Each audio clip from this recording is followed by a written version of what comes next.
Hello அனைவருக்கும் வணக்கம். இதில் வந்து மாடியூல் 1 மூன்றாவது வீடியோ. இந்த காமோடிட்டி மார்க்கெட் சம்பந்தமான இந்த வீடியோவில் வந்து பார்ப்போம்.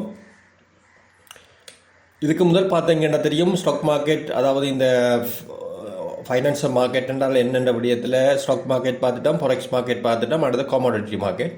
இந்த கமாடிட்டி மார்க்கெட்டில் வந்து பார்த்தீங்கன்னா தெரியும், டெஃபினிஷன் என்னென்னு சொல்லி சொன்னால், அதாவது எங்கே வந்து ரா மெட்டீரியலும் ப்ரைமரி ப்ராடக்ட்டையும் வந்து ஒரு விற்கிற அல்லது வாங்குறதுக்குரிய மார்க்கெட் பிளேஸ் தான் வந்து இந்த கமாடிட்டி மார்க்கெட்னு சொல்லுவோம். இங்கே வந்து கோல்டு, ஆயில், டீ, அடுத்து ரப்பர் அல்லது வீட், கோதுமை, இந்த பொருட்களை வந்து வாங்கி விற்கக்கூடியதாக இருக்கும். இதில் வந்து பிசிக்கலாகவும் இருக்கும், அடுத்தது ஃபினான்ஷியல் கண்ட்ராக்டாகவும் இருக்கும். கண்ட்ராக்டில் வந்து பார்த்தீங்கன்னா தெரியும் ஃபியூச்சர் அண்ட் ஆப்ஷன் ட்ரேடிங் வந்து இருக்கும்.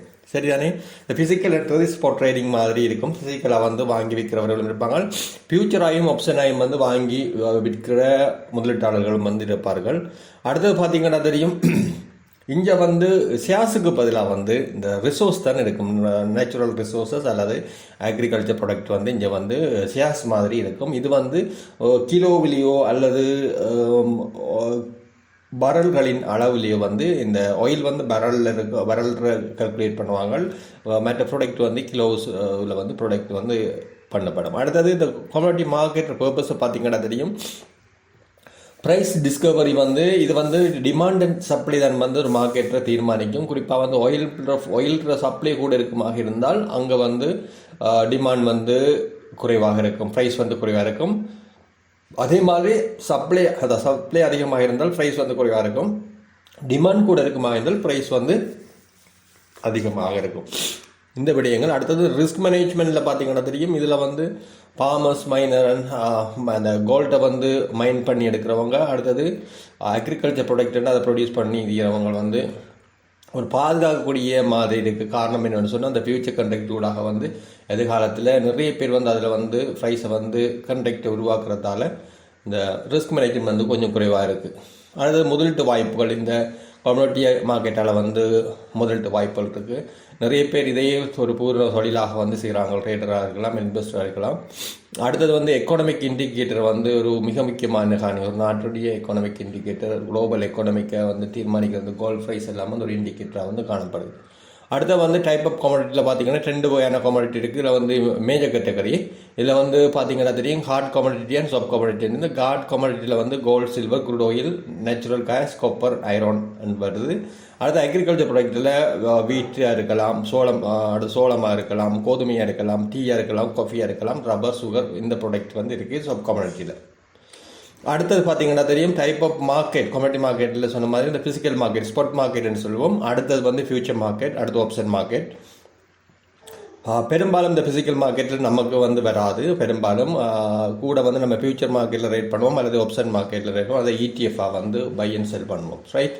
இந்த விடயங்கள் வரும். இதில் வந்து பார்த்தீங்கன்னா தெரியும் கண்ட்ராக்ட் ஃபியூச்சர் மார்க்கெட்டில் contract to buy sell and commodity at the fix price and future rate. இப்போ நீங்கள் வந்து ஒரு 3 மாதத்துக்கு பிறகு வந்து நீங்கள் கோல்டை வந்து வாங்கணுமாக இருந்தால் உங்களுக்கு தேவை என்று சொல்லி சொன்னால் நீங்கள் இப்போவே அதுக்குரிய அதை வந்து ஆர்டரை ப்ளேஸ் பண்ணக்கூடியதாக இருக்கும். இப்போ வந்து 2000 ரூபா ஒரு அவுன்ஸ் போவதாக இருந்தால் நீங்கள் எதிர்காலத்தில் 2100 ஆகும் என்று சொன்னால் அந்த டேட்டுக்கு இன்றைய ப்ரைஸில் நீங்கள் இதை புக் பண்ணலாம். பண்ணிவிட்டு நீங்கள் வந்து 3 மாதத்துக்கு பிறகு 2100 வரக்குள்ள அந்த டைமில் நீங்கள் விற்கக்கூடியதாக இருக்கும்.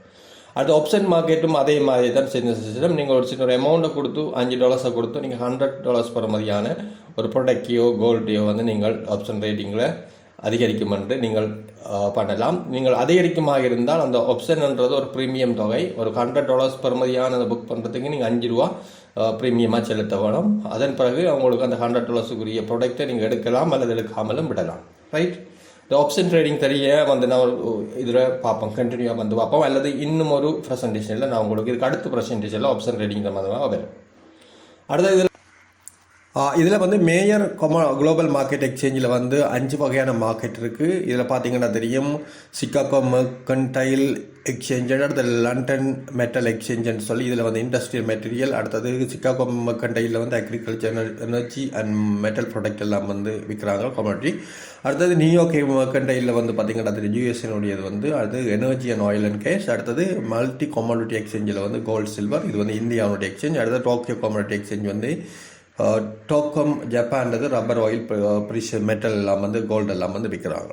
பார்த்தீங்கன்னா தெரியும், என்னுடைய இந்த வீடியோ வந்து பேசிக்காக வந்து முதலீட்டாளருக்கு மட்டுமில்லை, ரேடிங் செய்ய விருப்பம் உள்ளவருக்கு மட்டுமில்லை, சாதாரணமாக இந்த நுழைச்சி வந்து எல்லாரும் போய் சேரணும் பண்ணுறதுக்காக. குறிப்பாக வந்து அட்வான்ஸ் லெவல், சாதாரணமாக இப்போ ஆரம்ப நினைக்கிற ஒரு ஓ லெவலில் இருக்கிற ஒரு ஸ்டூடெண்ட்டுக்கு அல்லது அட்வான்ஸ் லெவலில் இருக்கிறவங்களுக்கு படிக்கிறதுக்கு யார் ஆர்வம் உள்ளவங்களோ அவங்களுக்கு இந்த வீடியோ பிரயோசனப்படும் என்றதுக்காக தான் கூட வந்து நோட்ஸ் வகையான விடயங்கள் வந்து இதில் கொடுக்கப்படுது. அடுத்தது என்னென்னு சொன்னால், ரேடிங் செய்கிறவர்களோ அல்லது முதலீடு செய்கிறவங்களுக்கோ வந்து என்னென்னு சொல்லி சொன்னால் அவங்களுக்கும் ஒரு சில அடிப்படையான அறிவு வந்து இருக்க வேண்டும். அப்படி இல்லாமல் நம்ம வந்து ரேட் பண்ணுவோமா இருந்தால் அதில் வந்து பெரிய நட்டத்தை வந்து எதிர்கொள்ளும். சில எக்ஸ்சேஞ்சுகள் என்ன பிரச்சனைன்னு சொன்னால், நிறைய இந்த ஃபொரெக்ஸ் எக்ஸ்சேஞ்சுகள் எல்லாம் வந்து நிறைய பேக்கான எக்ஸ்சேஞ்சுகள் இருக்குது, மிக கவனம். அடுத்த சில ஆஃபர்கள், நிறைய ஆஃபர் வந்து கொடுப்பாங்க. நீங்கள் $100 வந்து டிபாசிட் பண்ணிங்கன்னா நாங்கள் ஒரு $100 வந்து தருவோம். அண்ட் அதே மாதிரி நீங்கள் வந்து ஒரு சில நிறைய ஆஃபர்கள் வந்து கொடுப்பாங்க. அப்போ அதெல்லாம் வந்து அப்படியான விடயங்கள் இருக்கக்குள்ள நீங்கள் ஐடென்டி பண்ணிக்கொள்ளணும். இது வந்து பேக்கான ஒரு எக்ஸ்சேஞ்ச் என்ற விடயங்கள்.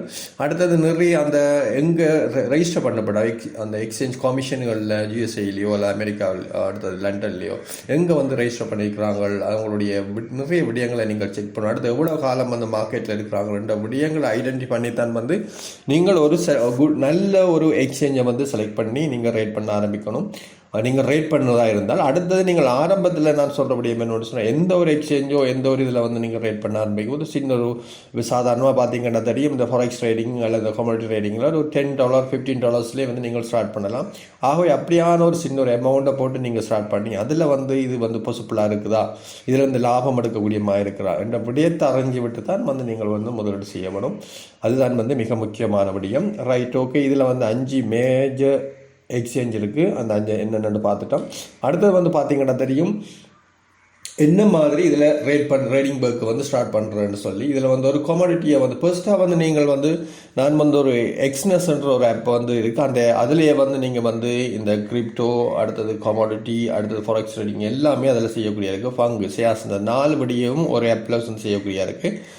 அதுலேயும் வந்து நான் சொல்கிறது ஒரு $10 அல்லது $15 வந்து போட்டுட்டு நீங்கள் வந்து பேசிக்காக வந்து ரேட் பண்ணி பாருங்கள். ஒவ்வொரு செக்ஷன்லேயும் நீங்கள் ரேட் பண்ணி பாருங்கள்.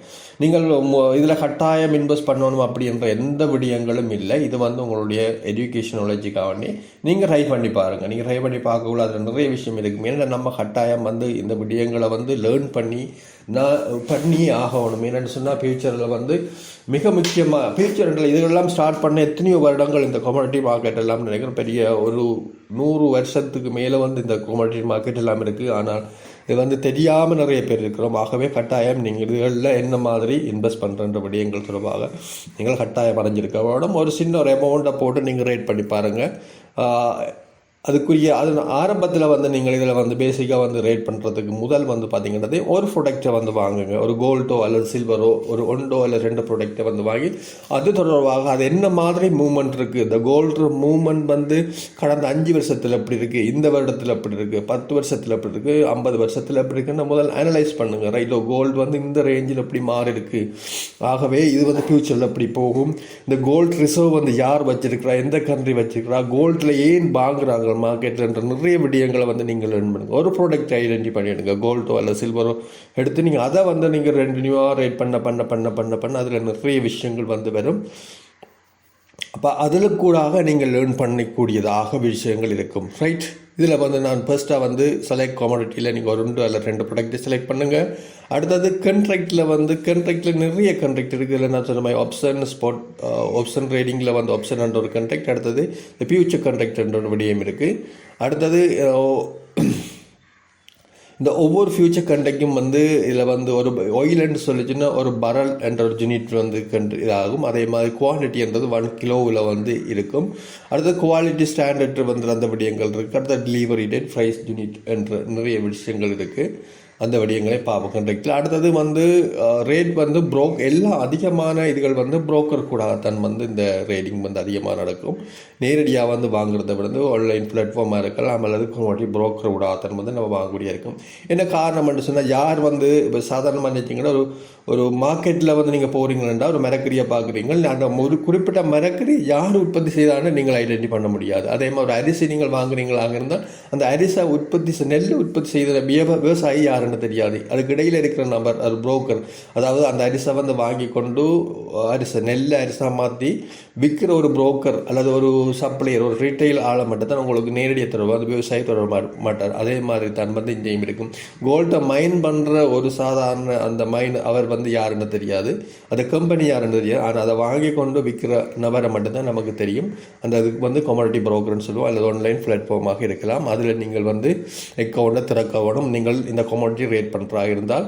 அடுத்தது இந்த கமாடிட்டி ரேட் பண்ணக்குள்ள இந்த சில எக்ஸ்சேஞ்சுகள் வந்து சில ஒவ்வொரு அரசாங்கத்தினுடைய நாட்டினுடைய ரெகுலேஷனில் ரெஜிஸ்டர் பண்ணப்பட்டு அதுக்குரிய இப்போ இலங்கையை பொறுத்தவரையும் அந்த இந்த கமாடிட்டி மார்க்கெட்டில் வந்து பார்த்திங்கன்னா தெரியும் பெரிதாக எதுவும் இல்லை. எக்ஸ்சேஞ்ச் வந்து இலங்கையை பொறுத்த வரைக்கும் இந்த கமாடிட்டி மார்க்கெட்டில் எந்த வகையான எக்ஸ்சேஞ்சும் இல்லை.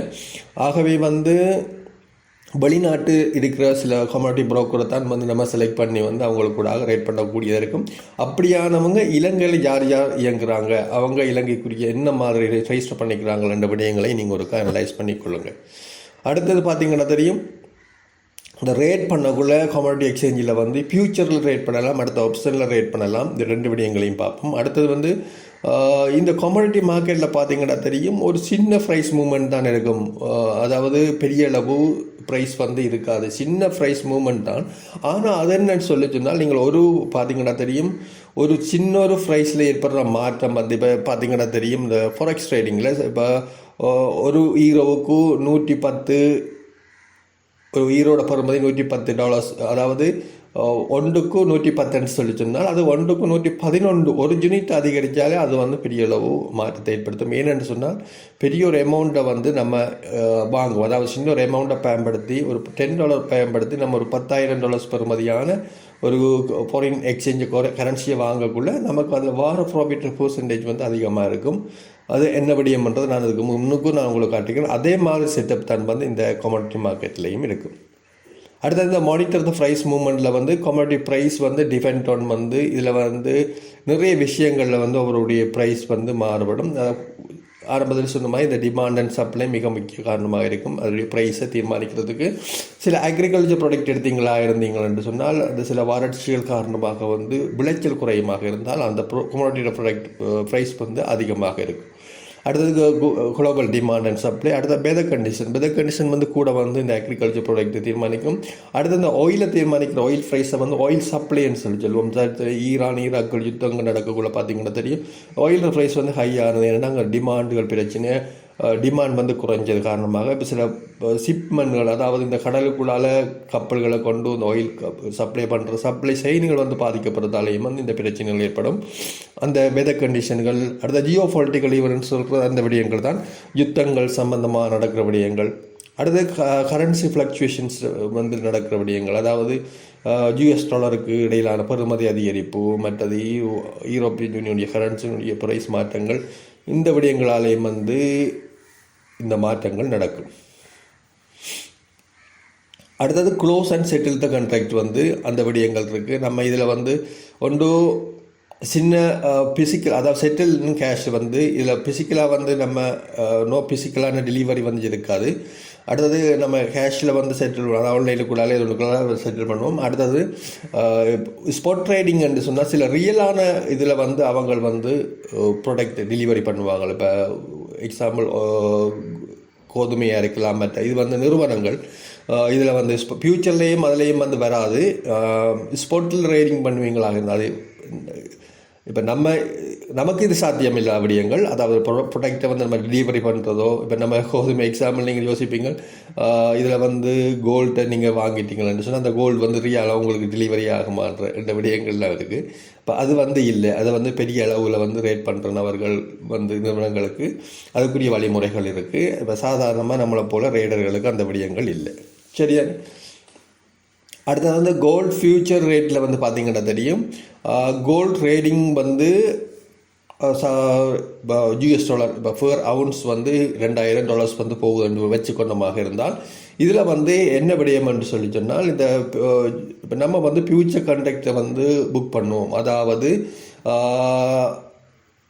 3 மாதத்துக்கு பிறகு வந்து நமக்கு இந்த கோல்ட்டை வந்து எனக்கு டெலிவரி பண்ண வேணும் என்று சொல்ல விடயம் தான் அந்த ஃபியூச்சர் ரேடிங்கில் வந்து விஷயமாக தான்.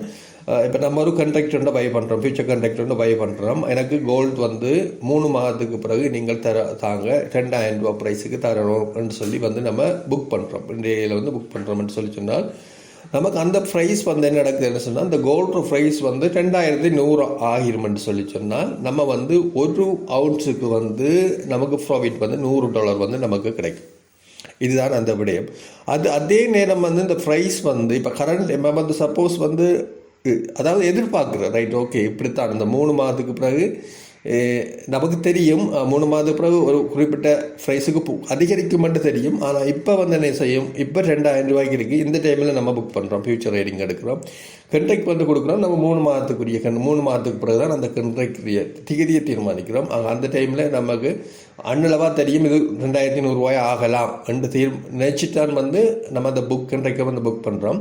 புக் பண்ணிடுறோம். எவ்வளோ ப்ரைஸில் புக் பண்ணோம்னா 2000 ப்ரைஸில் வந்து புக் பண்ணுறோம். ஆகவே அந்த ப்ரைஸ் வந்து 2100 அதிகரிக்கும் போது நமக்கு வந்து 1 அவுன்ஸுக்கு வந்து $100 நமக்கு ப்ராஃபிட் கிடைக்குது. அப்போ கிடைக்கக்குள்ள வந்து 100 ரூபா வந்து நமக்கு டாலர் லாபம் 3 மாதத்துக்கு பிறகு வரும். இதே நேரம் வந்து நீங்கள் ஒரு 10 அவுன்ஸ்ன்னு சொன்னால் உங்களுக்கு $1000 வந்து உங்களுக்கு கிடைக்கக்கூடியதாக இருக்கும்.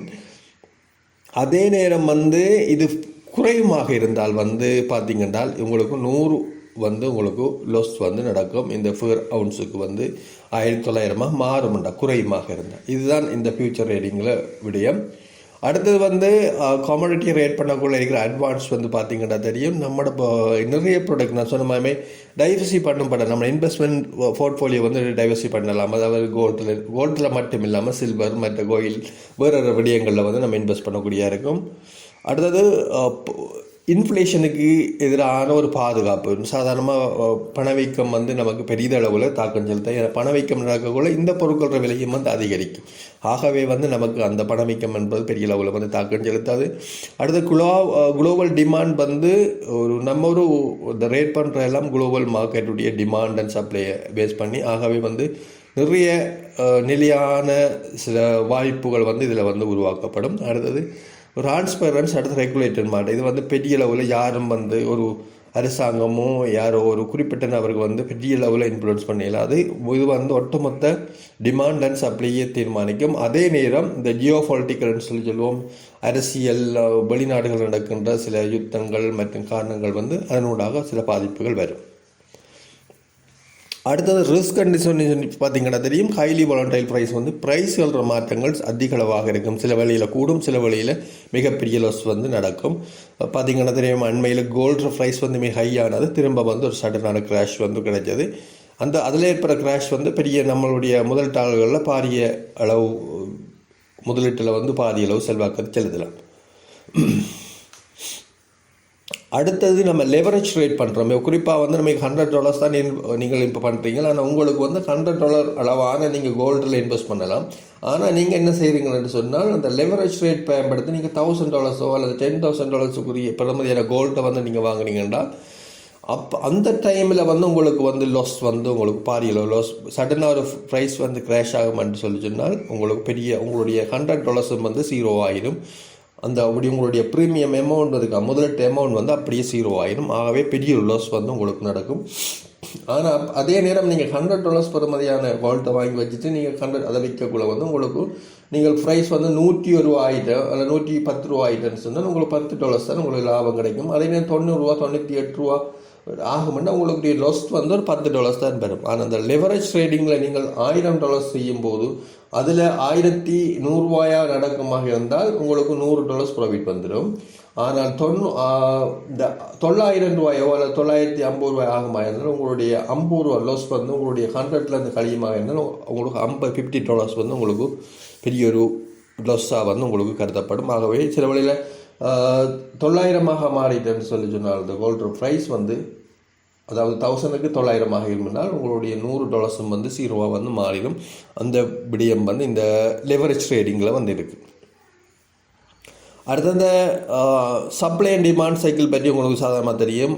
இதில் வந்து பார்த்தீங்கன்னா தெரியும் சப்ளையே அதிகரிக்கும் என்று சொன்னால் அந்த பொருட்கள் அதிக அளவு பொருட்கள் இருக்கக்குள்ள அது மாதிரி டிமாண்ட் வந்து எங்கே நடக்கும்னா நிறைய கேள்விகள் வரக்குள்ள வந்து ஒரு ப்ராடக்டை வந்து நிறைய கோல்டை வந்து வாங்குகிற விருப்பம் தெரிவித்தாங்கன்னா அந்த டைமில் டிமாண்ட் ப்ரைஸ் வந்து அதிகரிக்கும். இந்த விடயம்தான். அடுத்தது அந்த நேச்சுரல் டிசாஸ்டர், இப்போ சில பல சுனாமிகள், அடுத்து வேறு வெளிநாடுகள் இருக்கின்ற புயல்கள் வந்த காரணங்களால் வந்து இந்த இது வந்து பாதிக்கப்படும் ரிஸ்க்குகள். அடுத்தது பொலிட்டிக்கல், அடுத்தது ஒரு நாட்டினுடைய சில கொள்கைகள், சில புதிய அமெரிக்கா உருவாக்குகின்ற சில வரி சம்பந்தமான டெக்ஸ் சம்பந்தமான கொள்கைகளும் இதெல்லாம் வந்து பாதிப்பை ஏற்படுத்துமா. அடுத்த யுத்தங்கள்.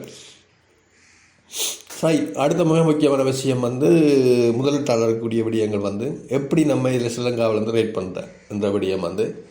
அடுத்தது இலங்கையில் பார்த்திங்கன்னா நமக்கு ஸ்ரீலங்காவில் இதுக்கான ஒரு ஓனான ஒரு டொமஸ்டிக் கமாடிட்டி எக்ஸ்சேஞ்ச் எதுவும் இல்லை. ஆகவே வந்து நான் சொன்ன மாதிரி புரோக்கரை தான் நம்ம பயன்படுத்த வேணும். அது என்னென்ன புரோக்கர்னு சொல்லி பார்த்தீங்கன்னா தெரியும். இந்த MCX நிறைய பேர் இருக்கிறாங்க. நான் அதை தனியாக அங்கே ஒரு ஸ்லைட்டில் வந்து காட்டுறேன். அடுத்தது இந்த கமாடிட்டி ETF சொல்லி சொல்லுவோம். இந்த கோல்டு ETFல வந்து இன்வெஸ்ட் பண்ணலாம். அது இவங்களுக்கு கூட தான். அடுத்த மியூச்சுவல் ஃபண்ட், ஃபியூச்சர் ஃபண்டில் வந்து கூடாகவும் நம்ம இன்வெஸ்ட் பண்ணலாம். ஏற்கனவே இந்த மியூச்சுவல் ஃபண்ட் சம்மந்தமாக நிறைய வீடியோ போட்டுருக்கோம். அந்த இதில் பார்த்தீங்கன்னா தெரியும் என்னென்ன கம்பெனி இலங்கையில் மியூச்சுவல் ஃபண்ட் செய்கிறாங்க. அதில் வந்து இந்த ஃபாரெக்ஸ் ட்ரேடிங், இந்த கமாடிட்டி கூடாக அந்த அவங்களுடைய இது இருக்குது. அதில் வந்து நீங்கள் ரேட் பண்ணக்கூடிய இருக்கும். அடுத்தது சில இதுகள் வந்து கோல்டு சேவிங் அக்கௌண்ட் என்று செய்கிறாங்க. அந்த கோல்டு சர்டிஃபிகேட் என்று இருக்குது. அது சில கம்பெனிகள் இலங்கையில் செய்கிறாங்க. அதுலேயும் வந்து நம்ம வந்து இன்வெஸ்ட் பண்ணலாம். கூட வந்து இந்த கோல்டு இன்வெஸ்ட்மெண்ட் பார்த்தீங்கன்னா தெரியும், ரியலான கோல்டு இல்லை, ஒரு சர்டிஃபிகேட் தருவாங்க. நீங்கள் ஒரு கம்பெனியில் வந்து நீங்கள் சொல்லக்குள்ள அந்த கோல்டு சர்டிஃபிகேட் என்று அதை வந்து நீங்கள் வாங்கி வச்சுக்கொள்ளலாம். இப்போ எக்ஸாம்பிள் $100 பயன்படுத்தி நீங்கள் கோல்டை வாங்குறீங்களான்னு சொன்னால் அந்த $100 பெறுமதியான கோல்டு சர்டிஃபிகேட் உங்களுக்கு தருவாங்க. கோல்டு ப்ரைஸ் வந்து அதிகரிக்கக்குள்ள நீங்கள் அவங்கள்ட்ட சர்டிஃபிகேட்டை கொண்டு வந்துட்டு உங்களுக்கு $110 இல்லை $120 அந்த அதுக்குரிய அமௌண்ட்டை வந்து உங்களுக்கு தருவாங்க. அந்த சர்டிஃபிகேட்டான் வந்து இந்த கோல்டு வந்து இன்வெஸ்ட்மெண்ட்ற விடயம் இருக்குது. அடுத்து இந்த கோல்டு சேவிங் அக்கௌண்ட்ன்ற விடயங்களும் இருக்குது. அதான் அந்த 2 விடயங்கள், கோல்டு சேவிங் அல்லது கோல்டு சர்டிஃபிகேட் அக்கௌண்ட். ரைட், நீங்கள் கோல்டு சேவிங்கில் வந்து இன்வெஸ்ட் பண்ணலாம். உங்களுடைய சாதாரண சேமிப்பு கணக்கு மாதிரி கோல்டு சேவிங்கில் போடலாம். கோல்டு ப்ரைஸ் அதிகரிக்கிற நேரம் வந்து அந்த என்ன பெறுமதியோ அதுக்குரிய காசை வந்து உங்களுக்கு அவங்க தருவாங்க. அடுத்தது வந்து பார்த்திங்கன்னா தெரியும், இந்த ஸ்ரீலங்காவில் டீ, ரப்பர், கோகோனட் ஆயிடுச்சுன்னா அடுத்தது இந்த இது வந்து ஃபிசிக்கலாக வந்து கமாடிட்டி மார்க்கெட்டில் இருக்குது. இந்த விடயங்களும் இருக்குது. ரப்பர், கோகோனட், அதாவது ஏலம் பெறுறது அந்த செட்டப் வந்து இலங்கையில் இருக்குது. இதில் வந்து பார்த்திங்கன்னா தெரியும் நிறைய இந்த டீ எல்லாம் வந்து நிறைய ஏலம் படுவாங்க. டீ, ரப்பர், கோகோனட்லாம் ஏலம் படுவாங்க. இதில் வந்து அந்த குறிப்பிட்ட கம்பெனியில் வந்து நம்ம பதிவு செஞ்சுட்டு நம்மளும் போய் வாங்கலாம். வாங்கி நம்ம டிஸ்ட்ரிபியூட் பண்ணலாம். ஒன்று வெளிநாடுகளுக்கு நம்ம எக்ஸ்போர்ட் பண்ணலாம். அல்லது ஸ்ரீலங்காவிலெல்லாம் நீங்கள் டீ எல்லாம் வந்து ஏலத்தில் எடுக்கக்கூடிய இதுக்கு பல்காக வந்து நீங்கள் எடுக்கக்கூடியதாக இருக்குது. அப்படியான வசதிகள் வந்து இருக்குது இலங்கையில். ஆனால் முறையான ஒரு எக்ஸ்சேஞ்ச் வடிவில் வந்து இது வரைக்கும் எண்ணம் பெறலை. ரைட், அடுத்தது வந்து பார்த்திங்கன்னா தெரியும் இந்த கோஆபரேட்டிவ் ரேட்டிங்குரிய பாப்புலரான என்னென்ன விஷயங்கள் இருக்குது. இதில் பார்த்திங்கன்னா தெரியும் மெயினாக வந்து இந்த கோல்டு அண்ட் சில்வர் வந்து மிக முக்கியமான ஒரு இதாக கமாடிட்டியாக இருக்குது. அதாவது மெட்டலில் வந்து மிக கோல்டு, அடுத்து பிளாட்டினமும் வந்து இப்போ இருக்குது. குறிப்பாக வந்து கோல்டு தான் வந்து மிக காரணம் வந்து என்ன சொல்லிச்சுன்னா இது வந்து ஜுவலரிக்கு ரியலான பர்பஸுக்கு பயன்படுத்துகிறபடினால வந்து இதில் பெறுமதி மிக அதிகமாக இருக்குது.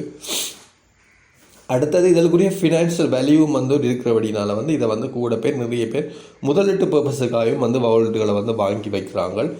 அதிகமானது ரியல் கோல்ட்டாக வாங்கி வைக்கிறாங்க. நம்மளை பொறுத்த வரைக்கும் என்னை பொறுத்த வரைக்கும் நான் சொல்கிறது முதலீட்டாளர்களுக்கு சொன்னால் ரியலான கோல்ட்டை வாங்கி வைங்க.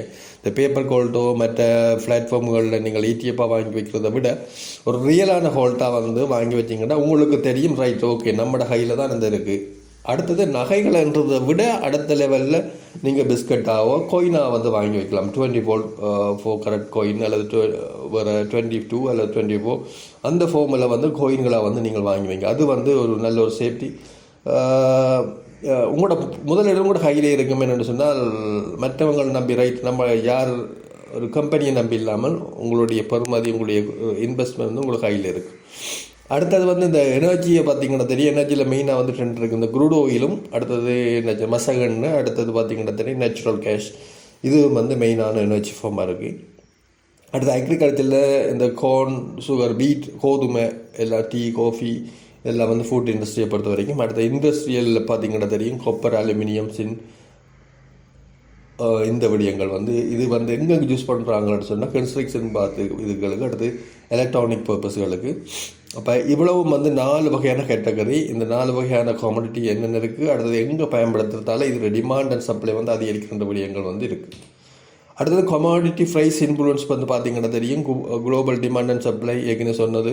அடுத்த வெதர் கண்டிஷன், ஜியோகிராஃபிகன், அடுத்தது கரன்சி ஸ்ட்ரென்த்தை பொறுத்த வரைக்கும் யூஎஸ் ப்ரைஸினுடைய ஸ்ட்ரென்த்தை பொறுத்த வரைக்கும் இது வந்து மாறிக்கொண்டிருக்கும். யூஎஸ் ப்ரைஸ் வந்து அதிகரிக்கக்குள்ள கொஞ்சம் இதில் கோல்டு ப்ரைஸ் வந்து கொஞ்சம் குறையும். சில வேளை கோல்டு ப்ரைஸ் வந்து அதிகரிக்கக்குள்ள அதாவது சில பேர் வந்து இப்போ அதிகமாக வந்து மார்க்கெட்டை பார்த்தீங்கன்னா தெரியும் இந்த யூஎஸ் டாலருக்கும் இந்த கோல்டுக்கும் இடையிலான ஒரு சின்ன ஒரு ஓர் தான் நடந்து கொண்டிருக்கும். அதாவது என்னென்னு சொன்னால் இப்போ யூஎஸில் பெறுமதி குறைய போக்குள்ள என்ன நடக்குவாங்கன்னா சடனாக வந்து கோல்டில் வந்து வாங்குவாங்க, நாடு வந்து கோல்டில் இன்வெஸ்ட் பண்ணும். அதே மாதிரி யூஎஸ் டாலருக்கு டிமாண்ட் இருக்கக்குள்ள வந்து இந்த கோல்டை விற்றுட்டு யூஎஸ் டாலரை வந்து வாங்குவாங்க. அப்போ இந்த மாறி ஒரு பேட்டர்ன் வந்து ஓடிக்கொண்டே இருக்கும். அடுத்து கவர்மெண்ட் பொலிட்டிக்ஸில் வந்து பார்த்திங்கன்னா பாலிசியில் வந்து பார்த்திங்கன்னா தெரியும் அதாவது டரிஃப்னு சொல்லுவோம், தீர்வைகள் வெளிநாடுகளுக்கு இடையில் அமெரிக்கா வித்த தீர்வை வந்து பார்த்திங்கன்னா நிறைய உலகத்தில் நிறைய மாற்றங்களை வந்து ஏற்படுத்தினது. அடுத்தது சப்சிடிஸ் சம்பந்தமானது, அது அரசாங்கம் கொடுக்கின்ற சப்சிடிஸ்ன்னு சொல்லி சொன்னால் சில ஒரு கைத்தொழிலுக்கு அல்லது ஒரு அக்ரிகல்ச்சருக்கு கொடுக்கின்ற உதவித்தொகைகள் சம்பந்தமானது. அடுத்தது எக்ஸ்போர்ட் லிமிட்டுகளுடைய அதிகரிப்புகள் வந்து பெரிய ஒரு மாற்றத்தை வந்து ஏற்படுத்தும். அடுத்த இந்த ஆரம்பத்தில் ஃபஸ்ட்டாக இந்த ரேடிங்கில் வர விரும்புகிற ஆட்களுக்கு உரிய சில ஐடியா வந்து நீங்கள் ஒரு $1 2 ப்ராடக்டை வந்து செலக்ட் பண்ணி ரேட் பண்ணிக்கொள்ளுங்கள். அடுத்தது சில ஆப்புகள் வந்து இந்த டெமோ ரேடிங் ஆப் வந்து கொடுப்பாங்க. நீங்கள் பிட்னஸாக இருக்கலாம், எக்ஸ்னஸாக இருக்கலாம், அடுத்தது எக்ஸ்எம்எண்ட் ஒரு ஆப் இருக்கிறேன். அந்த அதுகள் எல்லாம் வந்து சரி உங்களுக்கு டெமோ ரேடிங் தருவாங்க. டெமோ அதாவது நீங்கள் ரியல் மணியை பயன்படுத்தி ரேட் பண்ண முதல் டெமோ ரேடிங்கை வந்து நீங்கள் பயன்படுத்தி லைவ் பண்ணி பார்க்கலாம் என்ன மாதிரி இது பாசிபிளாக இருக்கா, இதில் நம்ம ஏர்ன் பண்ணக்கூடிய மாதிரி இருக்கா என்ற விடயத்தை வந்து நீங்கள் அந்த டெமோ ரேடிங்கை ஒரு 1 வீக் அல்லது 2 வீக் நீங்கள் ஒரு ப்ராக்டிஸ் பண்ணி பார்க்கலாம். பார்த்துட்டு அதனூடாக வந்து நீங்கள் ரேட் பண்ணுறதுக்கு மூவ் ஆகலாம். அடுத்தது நீங்கள் 1 or 2 காமடிட்டின்னு சொல்லிட்டேன், ஒன்று கோல்டோ சில்வரோ உங்களுக்கு பிடிச்ச ஒரு இதை வந்து நீங்கள் ஃபுல்லாக மானிட்டர் பண்ணி அது தொடர்பாக நுழைச்சிடுங்க. அடுத்தது பேசிக்காக வந்து டெக்னிக்கல் ஃபண்டமெண்டல் அனாலிசிஸ் வந்து பார்ப்போம். இந்த மெயினான கோர்ஸோட நோக்கமே வந்து இந்த டெக்னிக்கல் அண்ட் ஃபண்டமெண்டல் அனாலிசிஸ் வந்து பார்க்குறது. அந்த விடயம் வந்து போக கண்டினியூவாக வந்து போகும். அதுக்குரிய ஒரு பேசிக்கான அடிப்படையாக தான் வந்து இப்போ போய் கொண்டிருக்கிற விடயம். அடுத்தது மேனேஜ் ரிஸ்க் வந்து நம்ம வந்து எவ்வளோ மணி வந்து லாஸ் பண்ணால் தாங்குவோம். இப்போ உங்கள்கிட்ட ஒரு $100 தான் முதல் இருக்குன்னு சொல்லி சொன்னால் நீங்கள் எவ்வளவு லாஸ் பண்ணால் ஒரு $5 தான் $10 தான் நம்மளால் மேக்ஸிமம் லாஸ் பண்ண முடியும் என்று சொல்லி சொன்னால் அந்த லிமிட்டோடு இருந்துடணும்.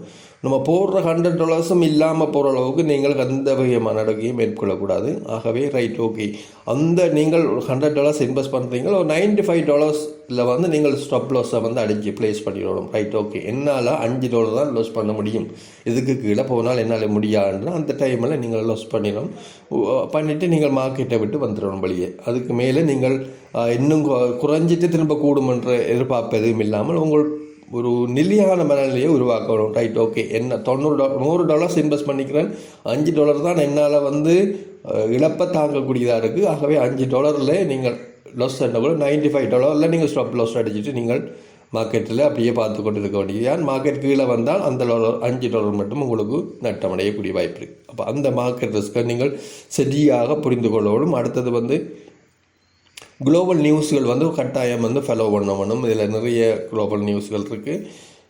இந்த ஒபெக்கில் ஆயில் சம்பந்தமான ஒபெக் மீட்டிங்கள் எடுக்கிற தீர்மானங்கள் எல்லாம் வந்து பார்த்திங்கன்னா இந்த ஆயில் மார்க்கெட்டில் ப்ரைஸை வந்து தீர்மானிக்கும்.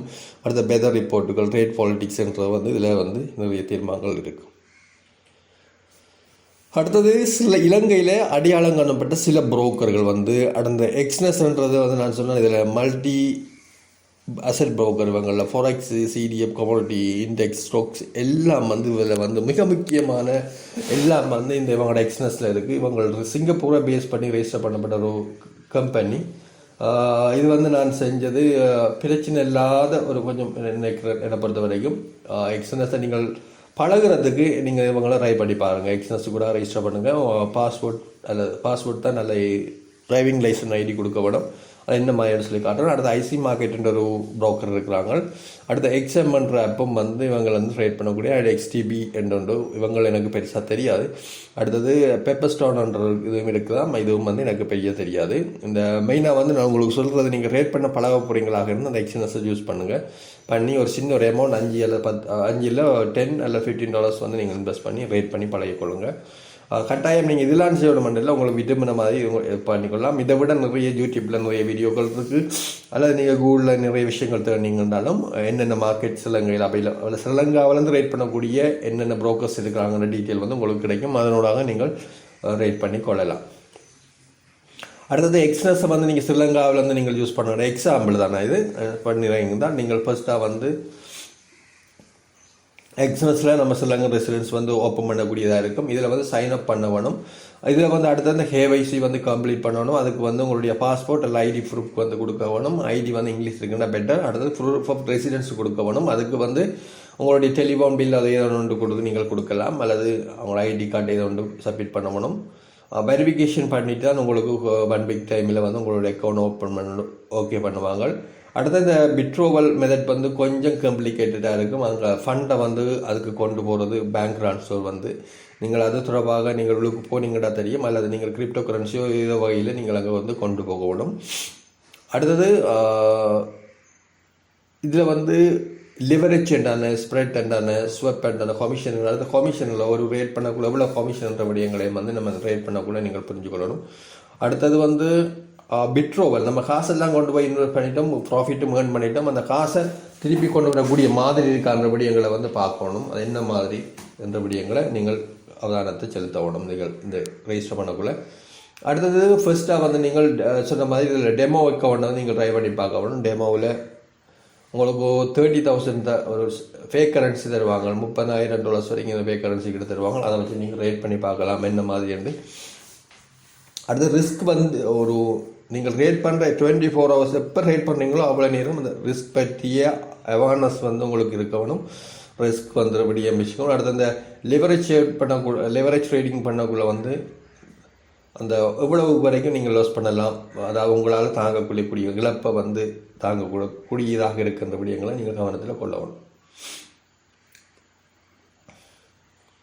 ரைட், இவ்வளவுதான் வந்து இந்த விடயங்கள் இந்த வீடியோவில். அடுத்தது ஆப்ஷன் ட்ரேடிங் சம்மந்தமாக இன்னொரு அடுத்த வீடியோவில் நான் போடுறேன். இதுக்கு அடுத்த வீடியோவில் இந்த ஆப்ஷன் ட்ரேடிங்னா என்ன, அதாவது இதோட தொடர்பட்டது தான் இந்த ஆப்ஷன் ட்ரேடிங். நான் சொன்ன ஆப்ஷன் ட்ரேடிங் சம்மந்தமாக சொல்கிறேன்னு சொல்லி, ஆக இந்த அடுத்த வீடியோவில் இந்த ஆப்ஷன் ட்ரேடிங் சம்மந்தமாக வந்து நம்ம பார்ப்போமா. நன்றி, வணக்கம்.